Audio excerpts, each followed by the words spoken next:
संस्कृत में, हिंदी में जठर कहते हैं, अंग्रेजी में उसको एपिगैस्ट्रियम कहते हैं। हिंदी में कुछ जठर छोटा सा स्थान है, आपके पेट में नाभि है ना, उसके लेफ्ट साइड में बाईं तरफ छोटा सा स्थान है। सारा खाना आपका इसी स्थान पर आता है, जो भी आप खाते हो, रोटी चावल दाल सब्जी दूध दही कुछ भी खाओ, सब कुछ जठर में आता है। अब जठर में जैसे ही खाना इकट्ठा होता है तो उसमें आग जलती है, और उस आग को कहते हैं जठर अग्नि, मिला के बोल देते हैं जठराग्नि। आप जैसे ही खाना खाते हो, पेट में जठर में अग्नि जलती है, वो अग्नि खाने को पचाती है, और अग्नि खाने को ऐसे ही पचाती है जैसे रसोई घर की अग्नि खाने को पकाती है। आपके रसोई घर में आप अग्नि जलाओ, उसके ऊपर दूध रख दो, दूध में थोड़ा चावल डाल दो, अग्नि जब तक जलती रहेगी खीर तब तक बनती रहेगी। आप घर में अग्नि जलाओ, उसके ऊपर पानी रख दो, उसमें दाल डाल दो, दाल की पकने की क्रिया तब तक चलेगी जब तक अग्नि जलेगी। ऐसे ही पेट में होता है, जैसे ही आपने खाना खाया पेट में अग्नि जलती है, और जब तक अग्नि जलती है तो खाने के पचने की क्रिया चलती है। जैसे रसोई घर में खाना पकाते हैं वैसे ही पेट में भी खाना पकता है, इसी को हम पचने की क्रिया कहते हैं, अंग्रेजी में उसको डाइजेशन कह देते हैं। तो आपने खाना खाया, पेट में अग्नि जल गई, अब वो खाने को हजम करेगी, पचाएगी। अब मुझे एक प्रश्न का उत्तर दो आप, कि जैसे ही आपने खाना खाया पेट में अग्नि जल गई और वो खाने को पचा रही है, तुरंत आपने गट गट गट गट पानी पी लिया, और खूब ठंडा पानी पी लिया, बर्फ मिलाया हुआ पानी पी लिया, फ्रिज का पानी पी लिया। क्या होने वाला है? अग्नि जलेगी कि बुझेगी? अग्नि के ऊपर पानी डालो तो अग्नि और पानी की दोस्ती नहीं है, दुश्मनी है, पानी अग्नि को बुझा देता है।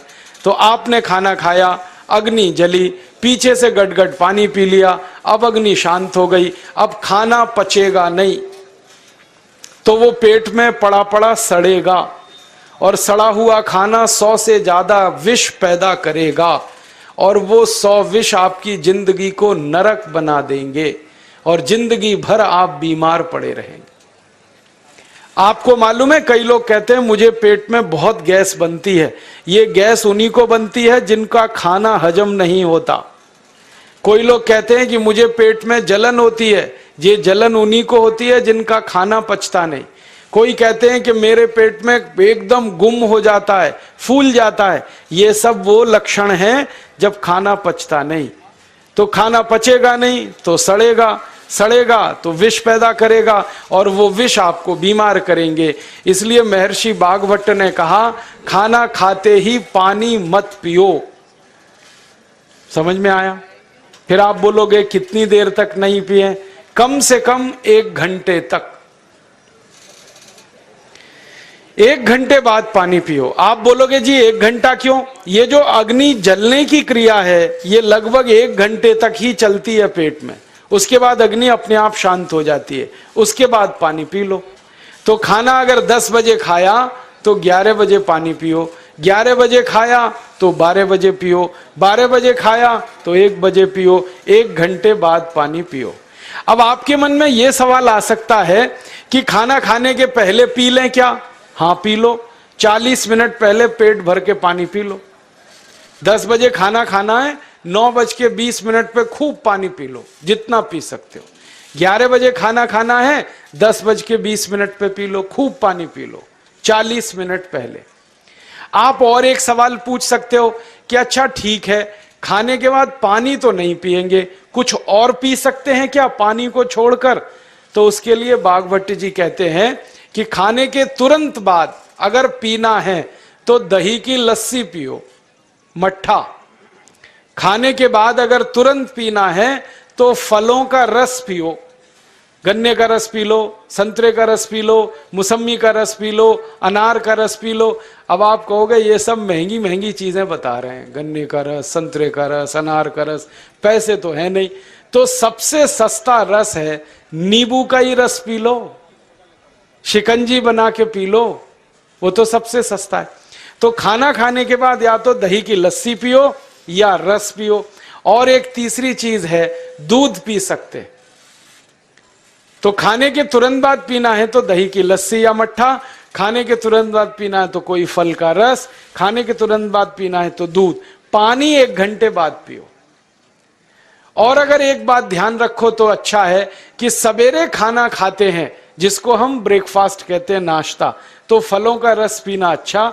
दोपहर को खाना खाएं तो लस्सी और मट्ठा पीना अच्छा, और रात का खाना खाएं तो दूध पीना अच्छा। जो लोग इस नियम का पालन कर सकते हैं, जिंदगी में कभी भी 80 रोग उनको नहीं हो सकते। वात पित्त कफ तीनों ही इस एक छोटे से नियम से संतुलित रहते हैं। तो ये पहला नियम मैंने आपसे कहा। दूसरा नियम एक और है, और वो नियम ये है कि पानी कभी भी पियो, घूट घूट भर के पियो। जैसे गरम चाय पीते हैं, गरम कॉफी पीते हैं, गरम दूध पीते हैं, एक एक घूट भर के, एक एक सिप करके, ऐसे ही पानी पीने की आदत डालो। ये मुंह में एक बार गिलास लगा लिया, गटागट उसको खाली कर दिया, ये तरीका गड़बड़ है। 1 घूट पानी, 2 घूट पानी एक बार में उतना ही पियो। आप बोलोगे ये क्या चक्कर है? बात ऐसी है कि एक एक घूट पानी जब हम पीते हैं तो मुंह की लार पानी के साथ मिलकर पेट में अंदर जाती है, और ये जो मुंह की लार होती है ये क्षारीय होती है, और पेट में हमेशा अम्ल बनता रहता है। तो 1 घूट पानी पिया, मुंह की लार इसके साथ अंदर गई, 2 घूट पिया और ज्यादा गई, बार बार लार अंदर जाएगी तो क्षार पदार्थ पेट के अम्ल के साथ मिलेगा। पेट में अम्ल बनता है, मुंह में लार क्षारीय होती है। तो ये क्षार को अम्ल में मिला दिया जाए और ये अच्छे तरीके से मिलकर पेट में जाए तो कभी भी कोई व्यक्ति के पेट को अम्लता नहीं होती, एसिडिटी नहीं होती। और पेट में अम्लता नहीं होती तो रक्त में अम्लता नहीं होती, और जिनके रक्त में अम्लता नहीं होती उनकी जिंदगी में कभी भी वात पित्त कफ के असंतुलन की स्थिति पैदा नहीं होती। इसलिए पानी घूट घूट करके पीना। मैं आपको एक छोटा सा मेरा ऑब्जर्वेशन बताता हूं, परीक्षण। आप भारत देश में या दुनिया में कहीं भी जाओ, मनुष्य को छोड़कर पशु पक्षियों को देखना शुरू करो, वो पानी कैसे पीते। किसी चिड़िया को पानी पीते हुए देखो, किसी पक्षी को पानी पीते हुए देखो, वो चोंच के 1 बूंद ही के बराबर ही पानी उठाता है।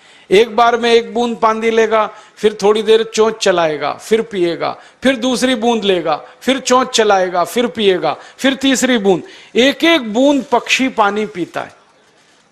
कुत्ते को पानी पीते हुए देखो, चाट चाट के पानी पीता है। शेर को पानी पीते हुए देखो, चाट चाट के पानी पीता है। जितने जानवर चाट कर पानी पीते हैं, जितने पक्षी एक एक घूंट पानी पीते हैं, किसी भी पक्षी और किसी भी जानवर को डायबिटीज नहीं है, किसी को अर्थराइटिस नहीं है, कोई पक्षी ओवरवेट नहीं है, कोई पशु ओवरवेट नहीं है। वो सब स्लिम और ट्रिम हैं, क्योंकि वो इतने होशियार हैं कि पानी चाट के पीते हैं या घूट घूट करके पीते। अब मुझे ये हैरानी होती है कि ये पशु पक्षियों को कौन सिखाता है? वो अपने जन्म से ये ज्ञान सीख के आते। उनका कोई गुरु नहीं है, उनका कोई विद्यालय नहीं है, उनके कोई प्रशिक्षण शिविर नहीं लगते, फिर भी उनको इतनी अकल है कि पानी घूट घूट पीना। और हम ये मनुष्य जिनके इतने गुरु, इतने विद्यालय, इतने कॉलेज, सीखने वाले, सिखाने वाले, और हम मूर्खों के मूर्ख गटागट गटागट पानी पीते रहते। तो पानी पीने का तरीका बदल दो, घूट घूट भर के पानी पियो। ये दूसरा नियम है। तीसरा नियम है कि जिंदगी में कितनी भी प्यास लगे, ठंडा पानी कभी मत पियो। बर्फ डाला हुआ पानी, फ्रिज में रखा हुआ पानी, वाटर कूलर का पानी जिसका तापमान बहुत कम है, ये कभी मत पीना। क्यों? क्योंकि शरीर आपका गर्म है और पानी ठंडा है। अब होता क्या है वो मैं समझाता हूं सरल भाषा में। पेट तो गर्म है, अब इसमें ठंडा पानी डाल दिया आपने, तो अंदर झगड़ा होता है। और झगड़ा क्या होता है? या तो पानी पेट को ठंडा करेगा या पेट पानी को गर्म करेगा। अगर पानी ने पेट को ठंडा कर दिया तो पेट के ठंडा होते ही हृदय ठंडा होता है, हृदय के ठंडा होते ही मस्तिष्क ठंडा होता है, मस्तिष्क के ठंडा होते ही आदमी ठंडा होता है, और आदमी ठंडा होते ही राम नाम सत्य होती है।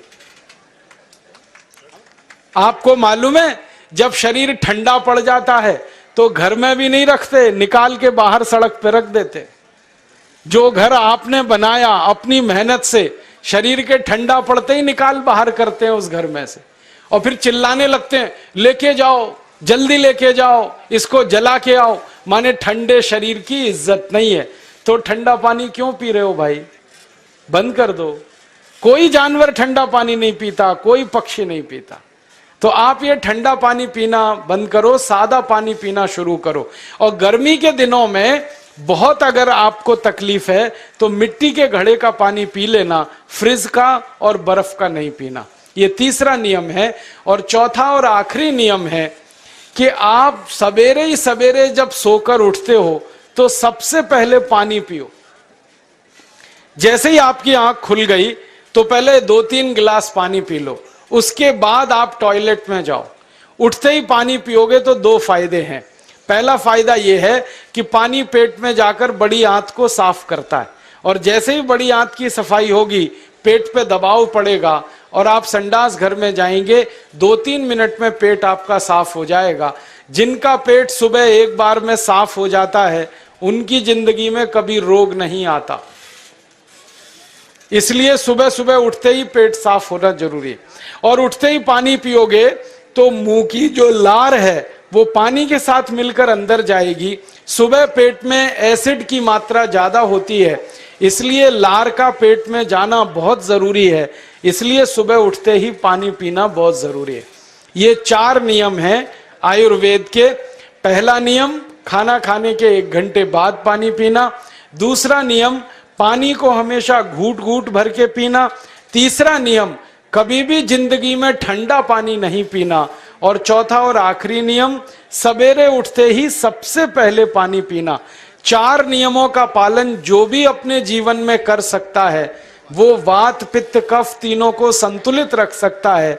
और जिसका वात पित्त कफ संतुलित है उसके जीवन में बीमारी नहीं आती है। और जो बीमार नहीं पड़ते हैं वो स्वस्थ और तंदुरुस्त और सुखी रहते हैं। उनकी जिंदगी का खर्चा कम होता है और देश का भी बहुत सारा पैसा बचता है। आपको शायद मालूम है या नहीं, 1 साल में हम जब बीमार पड़ जाते हैं भारतवासी, तो साल का करीब 6 लाख करोड़ रुपया हमारा खर्च हो जाता है उन बीमारियों का इलाज करने में। इसलिए इतना पैसा फालतू में हम खर्च करें हर साल 6 लाख करोड़, ये बहुत बड़ी रकम है। इससे बेहतर यह है कि हम बीमार ही नहीं पड़ें और स्वस्थ रहें, सुखी रहें। और ये 6 लाख करोड़ का जो खर्चा हम करते हैं बीमार पड़ने पर, अक्सर ये एलोपैथी की दवाएं खाने में खर्च होता है।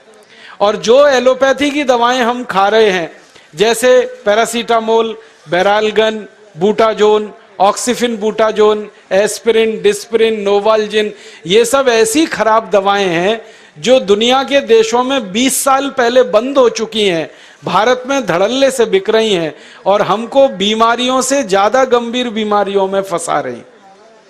ज्यादातर दवाएं जो आप खाते हो वो किडनी खराब कर देती हैं, लीवर खराब कर देती हैं, आंतों में घाव कर देती हैं, विकलांगता आ जाती है, पैरालिसिस हो जाता है, ब्रेन हेमरेज हो जाता है, हार्ट अटैक आ जाता है। दुनिया में लगभग इस समय 84,000 दवाएं बिकती हैं। और आपको सुनकर हैरानी होगी, उनमें से मात्र 117 दवाएं हैं जो काम की हैं, बाकी सब बेकार की दवाएं हैं। उन बेकार की दवाओं को खाकर हम 6 लाख करोड़ खर्च करते हैं। ये बहुत दुख और अफसोस की बात है। और ये 6 लाख करोड़ का खर्चा समाज के वो लोग करते हैं जिनको जिंदगी में हर समय अपना आर्थिक स्थिति को देख के चलना पड़ता है, जिनकी आमदनी बहुत नहीं है, जिनके घर में आमदनी के बहुत ज्यादा साधन नहीं है, उनको ये पैसा खर्च करना पड़ता है। तो कई बार क्या होता है, किसी का घर बिक जाता है, किसी का खेत बिक जाता है, किसी के घर के गहने गिरवी रख जाते हैं, किसी को कर्ज लेना पड़ जाता है, किसी को कर्ज लेकर दोबारा कर्ज लेना पड़ जाता है। मैंने इस हिंदुस्तान में पिछले 15 साल के प्रवास में देखा कि गांव-गांव के गरीब किसान कर्ज ले लेकर ये महंगी दवाएं खाकर इलाज करते हैं, डॉक्टरों को पैसा देते हैं, दवा कंपनियों को देते हैं। और वो पैसा फिर इस देश में से दूसरे देश में चला जाता है, क्योंकि अक्सर ये दवाएं बनाने वाली कंपनियां विदेशी होती हैं। तो हम 6 लाख करोड़ खर्च करें अपने खून पसीने की कमाई का, उससे अच्छा ये है बीमार ही ना पड़े, दवा खाने की जरूरत ही ना पड़े, तो हम सुखी रहें, स्वस्थ रहें। तो योग प्राणायाम करें, 4 नियमों का जीवन में पालन करें, बहुत आसान है आपके लिए। और अब एक छोटी सी एक बात और आप,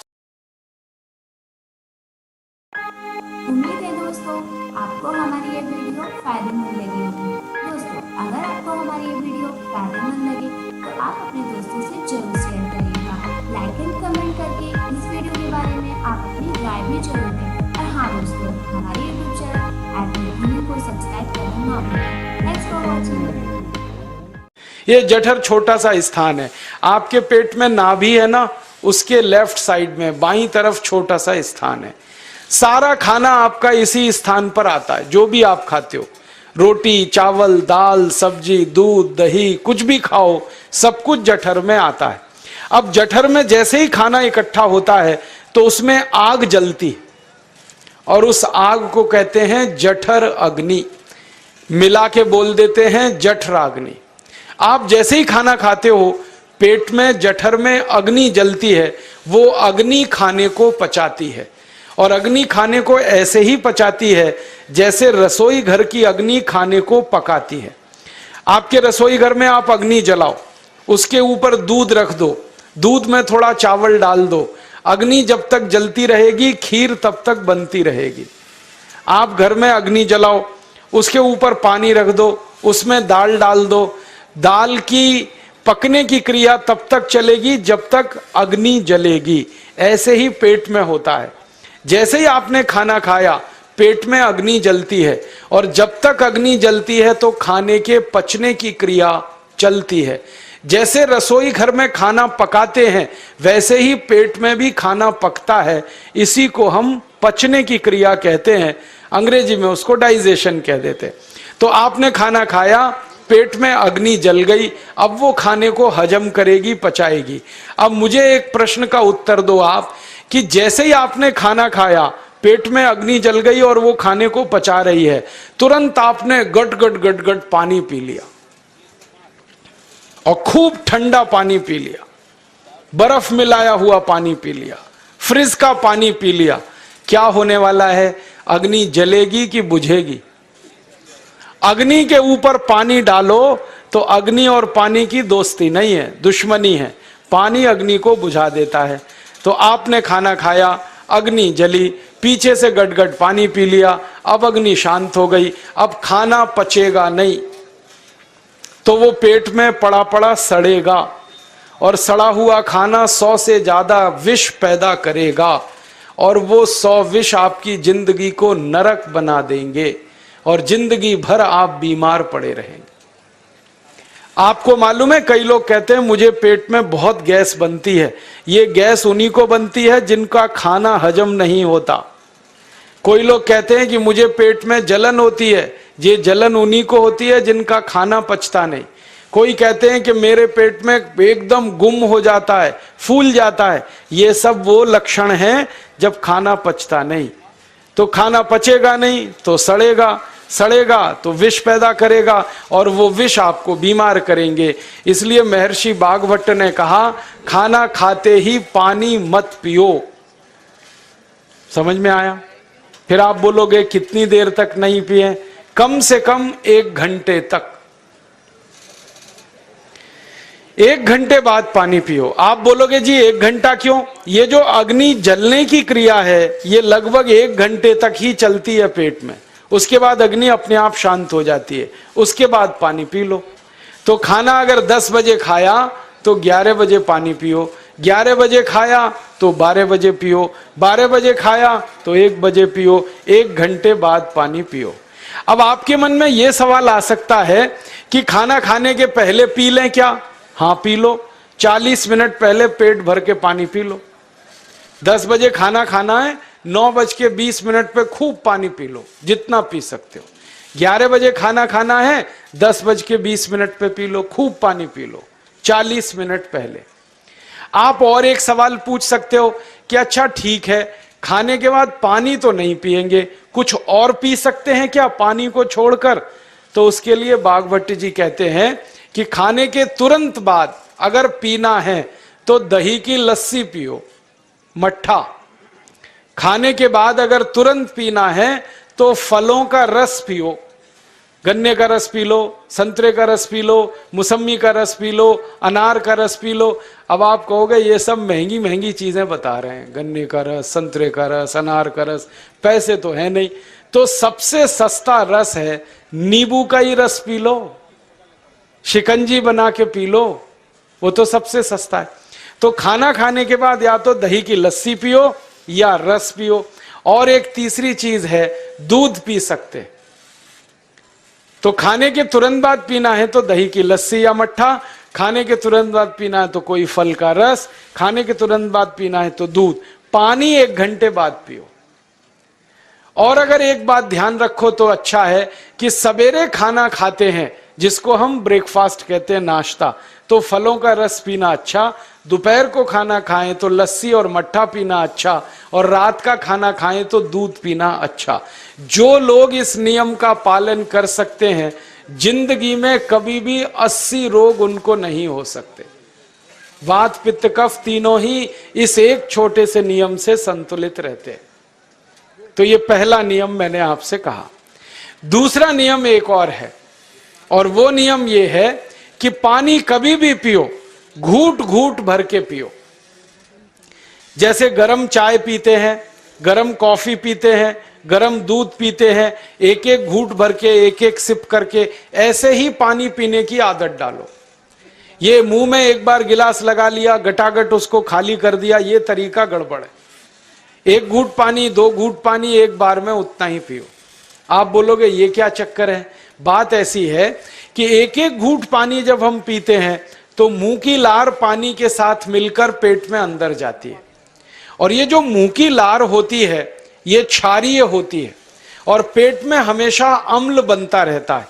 तो 1 घूट पानी पिया, मुंह की लार इसके साथ अंदर गई, 2 घूट पिया और ज्यादा गई, बार बार लार अंदर जाएगी तो क्षार पदार्थ पेट के अम्ल के साथ मिलेगा। पेट में अम्ल बनता है, मुंह में लार क्षारीय होती है। तो ये क्षार को अम्ल में मिला दिया जाए और ये अच्छे तरीके से मिलकर पेट में जाए तो कभी भी कोई व्यक्ति के पेट को अम्लता नहीं होती, एसिडिटी नहीं होती। और पेट में अम्लता नहीं होती तो रक्त में अम्लता नहीं होती, और जिनके रक्त में अम्लता नहीं होती उनकी जिंदगी में कभी भी वात पित्त कफ के असंतुलन की स्थिति पैदा नहीं होती। इसलिए पानी घूट घूट करके पीना। मैं आपको एक छोटा सा मेरा ऑब्जर्वेशन बताता हूं, परीक्षण। आप भारत देश में या दुनिया में कहीं भी जाओ, मनुष्य को छोड़कर पशु पक्षियों को देखना शुरू करो, वो पानी कैसे पीते। किसी चिड़िया को पानी पीते हुए देखो, किसी पक्षी को पानी पीते हुए देखो, वो चोंच के 1 बूंद ही के बराबर ही पानी उठाता है। एक बार में 1 बूंद पानी लेगा, फिर थोड़ी देर चोंच चलाएगा, फिर पिएगा, फिर दूसरी बूंद लेगा, फिर चोंच चलाएगा, फिर पिएगा, फिर तीसरी बूंद। एक एक बूंद पक्षी पानी पीता है। कुत्ते को पानी पीते हुए देखो, चाट चाट के पानी पीता है। शेर को पानी पीते हुए देखो, चाट चाट के पानी पीता है। जितने जानवर चाट कर पानी पीते हैं, जितने पक्षी एक एक घूंट पानी पीते हैं, किसी भी पक्षी और किसी भी जानवर को डायबिटीज नहीं है, किसी को अर्थराइटिस नहीं है, कोई पक्षी ओवरवेट नहीं है, कोई पशु ओवरवेट नहीं है। वो सब स्लिम और ट्रिम है, क्योंकि वो इतने होशियार हैं कि पानी चाट के पीते हैं या घूट घूट करके पीते। अब मुझे ये हैरानी होती है कि ये पशु पक्षियों को कौन सिखाता है? वो अपने जन्म से ये ज्ञान सीख के आते। उनका कोई गुरु नहीं है, उनका कोई विद्यालय नहीं है, उनके कोई प्रशिक्षण शिविर नहीं लगते, फिर भी उनको इतनी अकल है कि पानी घूट घूट पीना। और हम ये मनुष्य जिनके इतने गुरु, इतने विद्यालय, इतने कॉलेज, सीखने वाले, सिखाने वाले, और हम मूर्खों के मूर्ख गटागट गटागट पानी पीते रहते।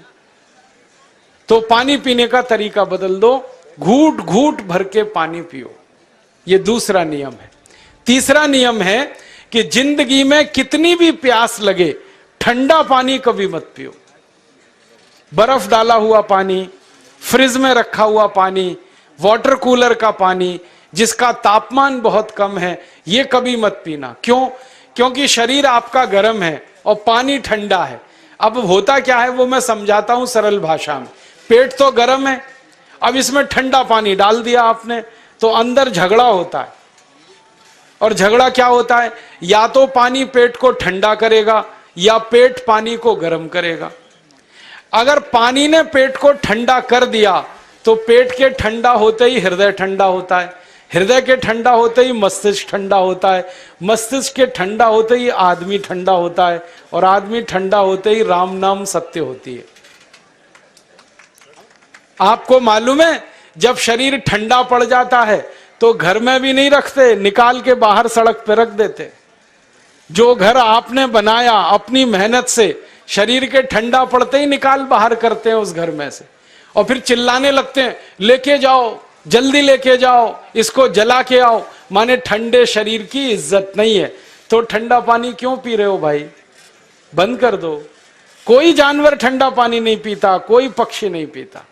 तो आप ये ठंडा पानी पीना बंद करो, सादा पानी पीना शुरू करो। और गर्मी के दिनों में बहुत अगर आपको तकलीफ है तो मिट्टी के घड़े का पानी पी लेना, फ्रिज का और बर्फ का नहीं पीना। ये तीसरा नियम है। और चौथा और आखिरी नियम है कि आप सवेरे ही सवेरे जब सोकर उठते हो तो सबसे पहले पानी पियो। जैसे ही आपकी आंख खुल गई तो पहले 2-3 गिलास पानी पी लो, उसके बाद आप टॉयलेट में जाओ। उठते ही पानी पियोगे तो 2 फायदे हैं। पहला फायदा यह है कि पानी पेट में जाकर बड़ी आंत को साफ करता है, और जैसे ही बड़ी आंत की सफाई होगी पेट पे दबाव पड़ेगा और आप संडास घर में जाएंगे, 2-3 मिनट में पेट आपका साफ हो जाएगा। जिनका पेट सुबह एक बार में साफ हो जाता है उनकी जिंदगी में कभी रोग नहीं आता। इसलिए सुबह सुबह उठते ही पेट साफ होना जरूरी है। और उठते ही पानी पियोगे तो मुंह की जो लार है वो पानी के साथ मिलकर अंदर जाएगी। सुबह पेट में एसिड की मात्रा ज्यादा होती है, इसलिए लार का पेट में जाना बहुत जरूरी है। इसलिए सुबह उठते ही पानी पीना बहुत जरूरी है। ये 4 नियम हैं आयुर्वेद के। पहला नियम, खाना खाने के 1 घंटे बाद पानी पीना। दूसरा नियम, पानी को हमेशा घूट घूट भर के पीना। तीसरा नियम, कभी भी जिंदगी में ठंडा पानी नहीं पीना। और चौथा और आखिरी नियम, सवेरे उठते ही सबसे पहले पानी पीना। 4 नियमों का पालन जो भी अपने जीवन में कर सकता है वो वात पित्त कफ तीनों को संतुलित रख सकता है। और जिसका वात पित्त कफ संतुलित है उसके जीवन में बीमारी नहीं आती है। और जो बीमार नहीं पड़ते हैं वो स्वस्थ और तंदुरुस्त और सुखी रहते हैं। उनकी जिंदगी का खर्चा कम होता है और देश का भी बहुत सारा पैसा बचता है। आपको शायद मालूम है या नहीं, 1 साल में हम जब बीमार पड़ जाते हैं भारतवासी, तो साल का करीब 6 लाख करोड़ रुपया हमारा खर्च हो जाता है उन बीमारियों का इलाज करने में। इसलिए इतना पैसा फालतू में हम खर्च करें हर साल 6 लाख करोड़, ये बहुत बड़ी रकम है। इससे बेहतर यह है कि हम बीमार ही नहीं पड़ें और स्वस्थ रहें, सुखी रहें। और ये 6 लाख करोड़ का जो खर्चा हम करते हैं बीमार पड़ने पर, अक्सर ये एलोपैथी की दवाएं खाने में खर्च होता है।